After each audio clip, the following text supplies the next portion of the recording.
ময়ূরাক্ষী নদীর ওপর ৭০ বছর পুরানো তিলপাড়া মহিরাল ব্যারেজ অনির্দিষ্টকালের জন্য বন্ধ হয়ে গেল। প্রথমে বন্ধ করা হয়েছিল ভারী যানবাহন চলাচল, ছোট গাড়ি চলাচল করার অনুমতি ছিল, এর সাথে সাইকেল মোটরবাইকও চলছিল।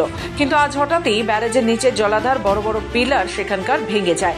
তবে এখনো জলাধারে গেট ও ব্যারেজ ভেঙে যায়নি, তবে আজ থেকে সমস্ত যান চলাচল বন্ধ।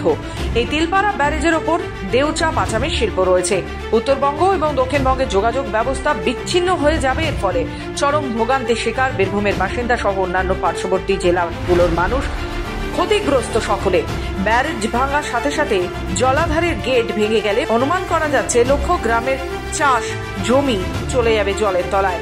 3 জেলায় ক্ষতিগ্রস্ত হয়ে পড়বে কৃষি কাজে।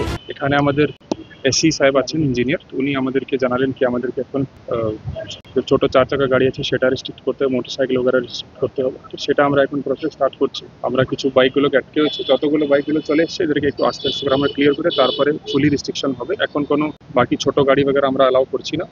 যতগুলো গাড়ি চলে সেটা ক্লিয়ার করে তারপরে কোনো গাড়ি বগেরা ভেহিকল অ্যালাউ হবে না। আর এটা চলবে যতক্ষণ অবধি আমাদেরকে ইঞ্জিনিয়ার সাহেব যতক্ষণ বলবেন, অতক্ষণ রিপেয়ার চলছে, ততক্ষণ আমাদের রেস্ট্রিকশন চলবে। দেখুন, এটা নিয়ে তো জোর আমরা আমাদের সরকারের পক্ষ থেকে বড় পরামর্শ নিচ্ছে। খড়গপুর আইআইটি থেকে, ওখান থেকেও আমার যতটুকু ধারণা এখানে লোকজন এসেছিল, যাদবপুর থেকে বিভিন্ন জায়গায় যেখানে পরামর্শ নেওয়া নিচ্ছে। এটা তো আমরা জানি বীরভূমের একটা বড়, সব থেকে বড় সমস্যা। গেছিলাম, আমার এক্সরে শ্বাসকষ্ট ছিল, এক্সরে ফটো ছবি সব কিছু আছে।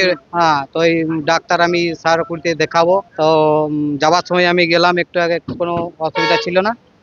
এখন বলছে যে যাওয়া হবে না, ফেরোতে দেবো না। আমি বাইকে যাচ্ছিলাম। হ্যাঁ, তো বলছে না, বাইক যাওয়া যাবে।